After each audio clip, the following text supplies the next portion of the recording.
Hey guys, what's up? Welcome back here to today's edition of Intuitive Angling, and really appreciate you guys swinging by the channel to check today's video out. Because guys, today I'm going to show you 4 or 5 different wacky rig setups you probably never used before, specifically with the type of baits I'm talking about.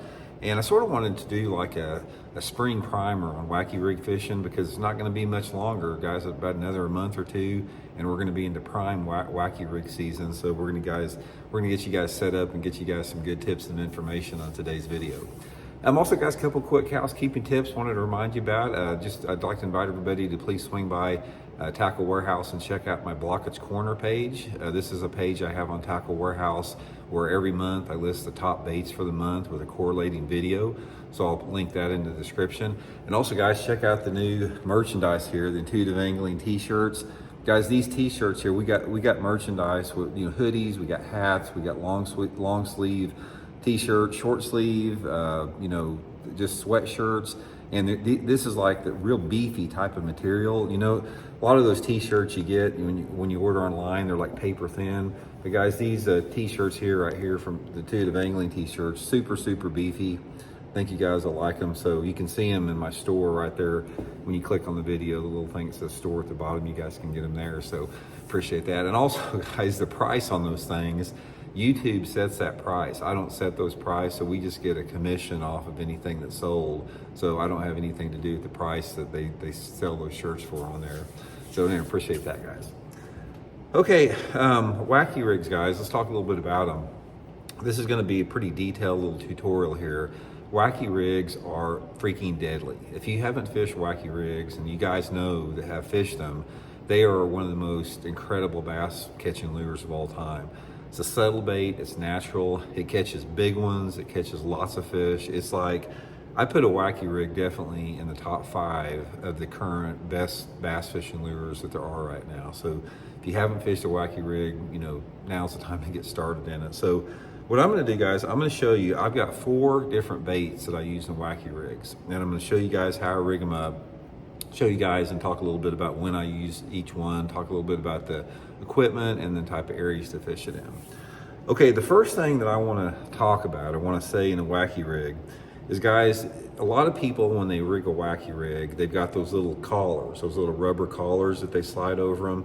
You don't wanna do that. I don't even have one to show you. That's how much I hate them. Do not use a rubber collar on the thing. What you wanna do is just hook your bait straight through the middle like that. And I'm gonna explain to you why.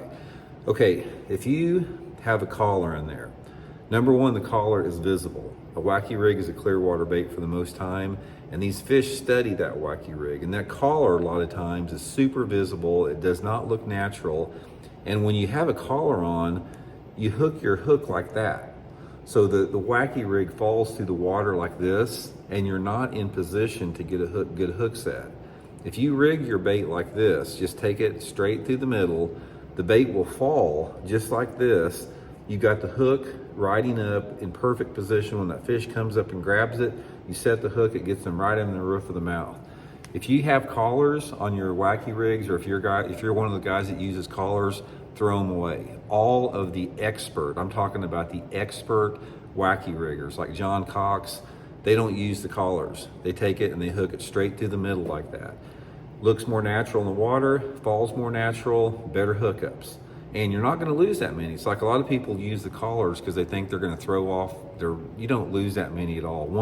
If I hook them like that, guys, I may throw off, I don't know, 3 or 4 an entire day's of fishing. It's not a big deal. So that's the number one thing to remember, the most important thing.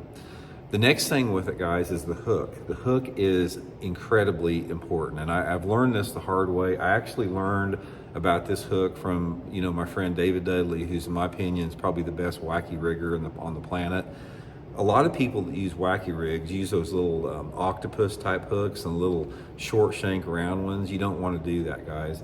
You want a straight shank hook, a small one. This is a Gamakatsu G finesse 1/0. And you never ever want to go very big with a wacky rig hook. This is the hook that I use all the time on every wacky rig. It's a Gamakatsu 1/0 G finesse. And guys, I'll link all this stuff in my Tackle Warehouse description. I'll link the baits I use, and I'll link the hook that I use here if you guys want to pick some up. But this straight shank hook in the 1/0 it hooks them every single time. I don't use a weedless rig on a Wacky rig. Their thing about it is like you're going to lose a few. If you fish a Wacky rig in heavy cover, yeah, you may lose a few with an open hook on there, but you're going to catch so many more. I don't fish a Wacky rig in heavy cover. I mean, my main thing with a Wacky rig is I'm throwing it in more an open water cover. I'll throw it next to a dock piling, throw it next to a cypress tree, next to something in the water, but it's not like I throw it in the middle of a lay down tree or something. So that's why I use a straight shank hook all the time with it. Before I get into the baits, talk a little bit about the equipment here to use it.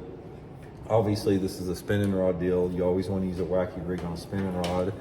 I use the Megabass, either the Addermine or the whip snake model, 6 foot 11 inch, or you can use a 7 inch, some type of a medium action rod. You don't need a real stiff rod simply because you got an exposed hook. Good 3000 series spinning reel, straight Seaguar and Vezex fluorocarbon, usually 6 to 10 pound test, 6, 8, and 10, depending upon the bait that I'm going to throw, which we'll talk about here. Don't use braided fluorocarbon, guys. You're going to get a lot more bites on straight fluorocarbon. The bait falls better on straight fluorocarbon. You'll get more bites. You'll land more fish. Get rid of your braided fluorocarbon setup. And I know a lot of people are going to say, Randy, I'm not getting rid of my braided fluorocarbon or my O-rings. Well, you know, do what you want to do, but I'm telling you what's going to get you more bites is throw those O-rings away, get rid of your braided fluorocarbon, hook it straight through, use straight fluorocarbon, you're going to get more bites for sure. Okay, now let's talk about the baits a little bit. This is sort of the part of the video I want to get into that's a little bit different. Now, I use 4 different type of baits. I'm going to talk about the situation for each one of them. First one I use is just a straight, 5-inch soft plastic stick bait. This is the Zoom's Linky, or Senko or something like this. Can't go wrong with this. This is a really good choice when the fish are more aggressive, especially early in the year. It's a little bit larger profile, a little bit bulkier. And I found that once it gets a little bit later in the season, I don't get as many bites on this, but this you can't go wrong with just a 5-inch stick bait, but everybody fishes it. So that's one of the reasons I don't fish it quite as much. I'm gonna talk more about the ones that I do fish it. But like I said, you definitely have to have that setup. The next setup, guys, what I really like here is I go with a Zoom trick worm. Now this is a little bit smaller profile, a little bit smaller diameter. It sinks a lot slower. The Senko is going to sink twice as fast as the trick worm. Trick worm is going to work a little bit better in a little bit tougher fishing conditions. Maybe cleaner water, maybe shallower water. If those fish are a little bit finicky, it's got a lot of good action on it, works really good around grass. And then also, if it's really tough out, like say for example, it's a bright sunny day with not much wind, you got really clear water, you got finicky fish that get a lot of fishing pressure, that's when I'll go to a 4-inch finesse worm. So instead of the trick worm, the larger trick worm, I've got the little 4-inch finesse worm. Guys, this is a limit getter right here. If you've got clear water, tough fishing conditions, throw this little 4-inch finesse worm around. It sinks really, really slow. You got to be patient with it. I'll usually use this on the 6-pound test Seaguar and Vezex fluorocarbon with the little 4-inch worm. Usually 8-pound test on the trick worm and 8 to 10-pound test on the Senko or the soft plastic stick bait. Okay, and finally, and this is sort of the benefit of staying around for the channel, I'm going to show you one of the most underrated, underused baits for a soft plastic, for a Wacky rig, and that's a salt and pepper Senko, shad pattern Senko. Now guys, a lot of times, in fact more than not, most people when they're Wacky rig and they use some type of a natural green pumpkin or watermelon, this is just what everybody uses. These bass do not see a shad pattern like this hardly ever. It is freaking deadly, guys. If those fish are anywhere in that whole time frame of spawning, like they're getting ready to spawn, they're spawning, or they're just got done spawning, guys, you put you on a shad or salt and pepper color like this, you will get twice the bites or more. If you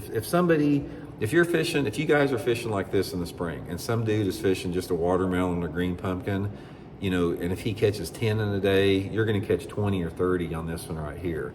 Another thing with it, guys, is you have got to break up the salt in all of these baits. And one of the reasons is how the bait hangs on the hook. So every bait that I use, I don't care what it is, I stretch it out, I pull it, I break the salt up, and let me show you the difference. Here's the same bait right here. These are the exact same baits. This is what it looks like out of the package. This is what it looks like, you know, after I've roughed it up. And let me show you what the difference is how it looks when you actually put it on a hook. I'll show you how much more natural it looks. Okay, it makes it, one thing that makes it softer, it makes it not quite so stiff. Here's what it looks like straight out of the package. And here's the same bait, you know, after you've, you know, roughed it up a little bit. You know, you can see you got a lot more of a curve in there. It's a lot more softer. It just gets a lot more bites. It's not like major difference, but like it's significant enough in the water where when you break it up like this, these tails will start vibrating a little bit as the bait falls, and it doesn't do it quite as good, you know, if you just have it just like that straight out of the package there. So I don't know if you can see that. It doesn't really show a really good representation. It looks a lot more in real life there, but definite difference. Definitely will add up to some more fish for you. Finally, guys, as far as what you want to throw it around, Wacky Rig is primarily a springtime bait. I mean, you can catch them on it in other times of the year, but by far the best time is going to be when the water temperature is between, like, say, you know, upper 50s to low 70s. So in other words, depending upon what part of the country you're going to be in, usually March, April, and May are the key Wacky Rig times. I bet probably 90% of the bass that I catch on a Wacky Rig are in March, April, or May. Very seldom use it any other time of the year. I will occasionally, especially if there's some shallow grass around, but it's definitely a springtime year. And you just want to fish it around whatever bank cover that you have in the lake that you have. It's like, if it's just get in those areas where you think those fish are wanting to spawn in, not necessarily that you're targeting spawning fish, but those areas that fish start to move up into. And these are normally flatter areas. And I'll throw it around whatever I come to. If it's a bare bank, I throw it on a bare bank. If it's around a dock, I'll skip it under a dock. If there's a log in the water, I'll throw it next to a log, just whatever that you have there. And also with that is you gotta be patient with their Wacky Rig, because a lot of times these fish, they're a little bit deeper than what a lot of people fish for them. So let's say, for example, if you're working down a bank, you got 60-degree water temperature, water visibility is 4 feet. Don't just throw it up to the bank and work it out a few feet and, you know, reel it in. A lot of times those fish will pull out like an 8 to 10 foot of water. So take some patience, throw it out a little bit deeper water, let it set to the bottom, and just go slow with it. And that's the whole key. Now, here is another couple other tips that you can generate some strikes if the fish are a little bit more aggressive. One of the things you can do with the Wacky Rig that will pull fish from a long distance is when you throw it into the water, go like this with your rod tip, reel it like this across just about that far underneath the surface. So it's coming across just under the surface like that, and then kill it. Now, a lot of times this is what happens. It's so fun when they're on this, like on a clear water lake, is I'll throw it out there, I'll move it through the water just about that far into the water. The fish it'll attract fish. They'll see that thing, and as that thing's falling like that, then they'll get it. So that's usually how I fish it all the time, is I'll throw it to the bank, I'll twitch it out like that for 5 or 6 feet, and then I let it sink to the bottom. And just let it sink. That's the main thing about it, guys. One of the biggest mistakes that people make Wacky rigging is they fish it too fast. And you have got to slow down like a snail. It's like, you can catch fish on the way down, but you're gonna catch a lot more fish as soon as that bait hits the bottom. Here's how the strike occurs most of the time in the springtime, the percentage-wise. It's like when I throw it out there and I'm working it like that, just under the surface, 10% of the fish I catch will actually hit it as I'm working it on the surface. Another probably, I don't know, 20-25% of the fish will hit it as it's falling down. And then the rest of them, 50-60% of the fish, they will bite it as soon as that bait touches the bottom and as soon as you lift it. That's the thing about a Wacky Rig, you don't have to work it very far. As soon as that bait hits the bottom, I'll usually work it about that far. And if I don't get a bite, I'll make another cast. Don't sit and think you've got to work this Wacky Rig all the way back into the boat, because you don't. It's like by far the majority of the strikes are going to come as soon as that bait hits the water and as soon as you start moving it. So just a few tips I've learned about wacky rigging. But guys, if you don't fish them, you need to start fishing them because they are an incredible fish catcher. So hope it helps you out. We'll talk later.